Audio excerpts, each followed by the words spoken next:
So how can we design a solution? How precisely can we give step by step?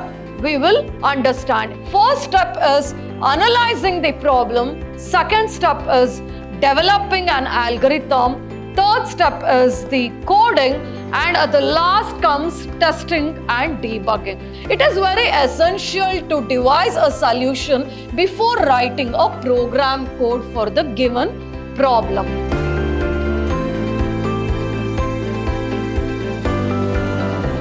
Hello everyone, welcome you all back to this session. Myself Jayashree Chandru, Faculty Department in Computer Science, Vidyashram Pre-University College, Mysuru. So welcome you all back to the Chapter 4, Introduction to Problem Solving, Session 1. So what is the weightage of this chapter? We'll see. Total marks from this chapter is 15 marks. Segregation of the marks is like this. MCQ, 1 mark, 2 questions. Short answer type, 2 marks, 1 question. Long answer type, 3 marks, 2 questions. Essay type, 5 marks, 1 question. Total, it is for 15 marks. So in this session, we'll be discussing about introduction to problem solving, steps for the problem solving, and the algorithm. Now let us discuss what is problem solving. As we all know that computers solve various problems in our day-to-day life. Like what kind of problems it will solve, and this is the essential skill that being a computer science student you need to understand. As I told you, like it solves a various problems, and thus the problem solving is very essential. So, and it mentioned that the computer themselves cannot solve the problem. As we all know that computer by itself, it will not do any kind of work, or it doesn't solve any kind of problem. So precisely we need to give a step-by-step instructions very clearly to solve the problem. How the step-by-step instruction we need to give to make the computer to be success in solving a problem, it all depends by us how correctly and how precisely we define the problem to design the solution. So how can we design a solution? How precisely can we give step by step? We will understand. In the next slide, you're seeing the steps for the problem solving. So we have a 4 various steps for solving a problem. First step is analyzing the problem. Second step is developing an algorithm. Third step is the coding, and at the last comes testing and debugging. What is this analyzing, developing, coding and testing? Let us understand each one by one. So what is analyzing a problem? Clearly understanding the problem before we begin to find the solution. Of course, we need to understand the problem, what it is. Then only precisely we can define step-by-step instructions to instruct the computer. We need to read and analyze the problem statement carefully in order to list the principal components of the problem and decide the core functionalities of the solution that we need to have. Example, what exactly the problem? How precisely can we give? What are the components? I'll give you one example.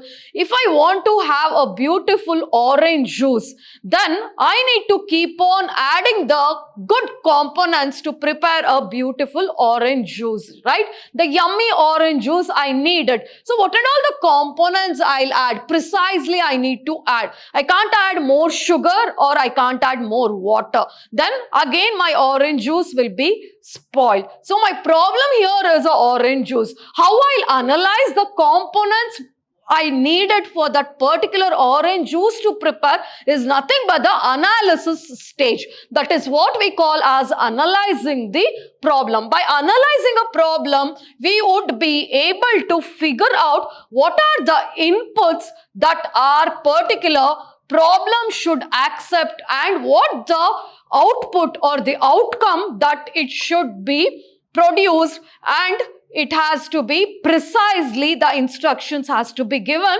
to get a good output. So this is nothing but the analyzing a problem in a good way. Next is you're developing an algorithm. How well you will develop an algorithm. What is an algorithm? What is developing stage? Let us understand. It is very essential to devise a solution before writing a program code for the given problem. So the solution is represented in a natural language, as we all know that, and this we call it as the algorithm. What is an algorithm? The step-by-step sequence, what I give, what the instructions precisely I'll give. That is nothing but the algorithm. That is how it is represented. It is in the natural language. So we start with a tentative solution plan and keep refining the algorithm until the algorithm is able to capture all the aspects desired for the solution. As I told you, the algorithm is a step-by-step sequence. So we need to plan the tentative solution plan to keep refining the algorithm unless we are able to capture all the aspects desired to that particular solution. So for the given problem, more than one algorithm is possible and we have to select the most suitable solution for the problem. Whatever the problem we have taken, the proper instructions we need to give and most suitable one we need to select and we need to design an algorithm. So the next third step is the coding step. So the first step, we analyze the problem, what exactly the problem means. In the second step, developing an algorithm. What is an algorithm? What we have to develop? Why we need an algorithm? We understood. That is the step-by-step sequence we need to give. Precise instructions we need to give to that particular problem to solve and to find the solution. So this is the third step, what we mean by a coding. Coding is nothing but converting an algorithm into a proper format which can be understood by the computer to generate other desired solutions for the problem. So we have a different high-level programming languages which can be used for writing the program. So this is the coding step. Next, so now in this slide, we are learning about testing and debugging. That is a last step of the problem solving. So what exactly this testing and debugging we will learn? So testing and debugging, it is a program that should be created and tested in all the parameters. After we code it, we need to test whether it is correct or not, whether it is like all the parameters, whatever it is required, whether it is being done properly or not, we need to check. So program should meet all the requirements of the user. Of course, this is very important that whatever the user requirements, whether it is satisfied or whether it is meeting all kinds of requirements on the maintenance, and also it has to respond within the expected time, which is important, and it should be generate the correct output for all the inputs. Whatever the inputs we have given, the correct output it has to give. Whether the output is correct or not, we need to check. And if there are any errors or no output will be obtained. In the presence of any errors are there, we will not get a proper output. Thus, the output generated, if it is incorrect, then the program should be checked with all kinds of logical errors if there are any, and ensure that the software will meet all the business and the technical requirements and works as expected. So this is the final stage where we will check whether it is meeting all the requirements, whatever we have given for that particular problem, and will we get a desired solution, and all the parameters, whether it is matching, everything we need to check. So these are the 4 steps of the problem solving techniques. Next, we will see the algorithm. What exactly the algorithm means? In our day-to-day life, we will perform various kinds of activities without our knowledge and with our knowledge. So following certain sequence of steps, what we follow, that is nothing but your algorithm. To complete each activity, we follow a sequence of steps. As I told you, in our day-to-day life, we will perform various kind of activities. A finite sequence of steps which is required to get the desired output is nothing but your algorithm. So the finite steps or a sequence steps or a organized steps what we give in order to get a desired solution for that particular problem or the desired output, whatever the inputs we have given.